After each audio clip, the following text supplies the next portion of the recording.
Hi, in this tutorial you'll learn how to customize your settings. Remember, just like all the other tutorials, this demo may be displayed in different sport, but examples apply to all sports simple stats apps. So let's go to your More tab, and in there you'll see a gear icon at the very top. Click onto that, and then you have your user settings.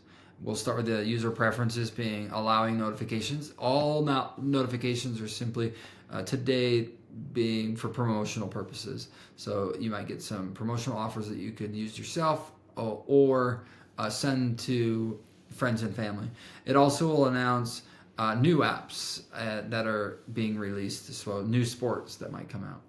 I also have the grade date of when it cycles through a new grade, so it will change your player's grade based off of this date.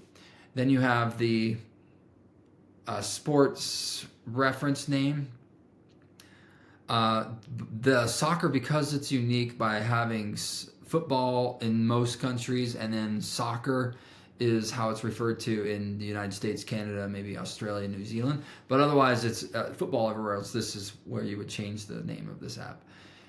Your measurement system is a standard, but U.S.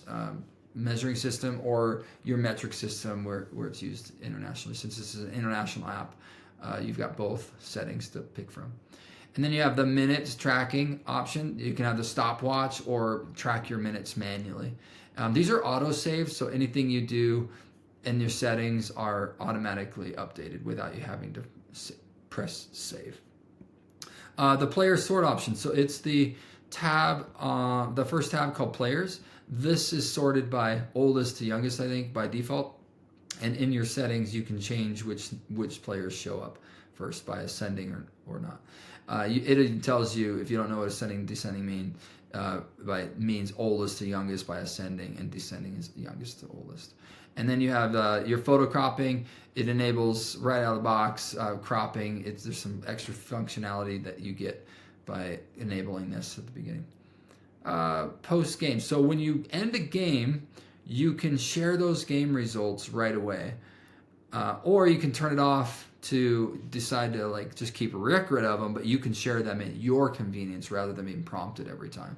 Also, there's a reference link to my website, so that when you do share it on social media or text, it has a link that others might find beneficial to learn about how you're keeping track of the stats through the application. So you could turn that off, so it doesn't include that link every time if you find it noisy. And then you can change your app icon if you've donated through a tip option.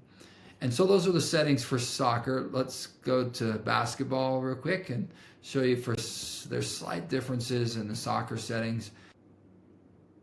Your game options. So there's a negative number inside of your efficiency rating, meaning that kids, because this app is designed to be positive reinforcement, they may not want to see the games where they had a negative impact. So I would recommend turning those off for smaller kids, meaning that the plus minus, they might have some games where they were just in the negative of maybe they had a lot of turnovers compared to a lot of assists or points scored. That one's unique to basketball with a plus minus score rating, and so turn it.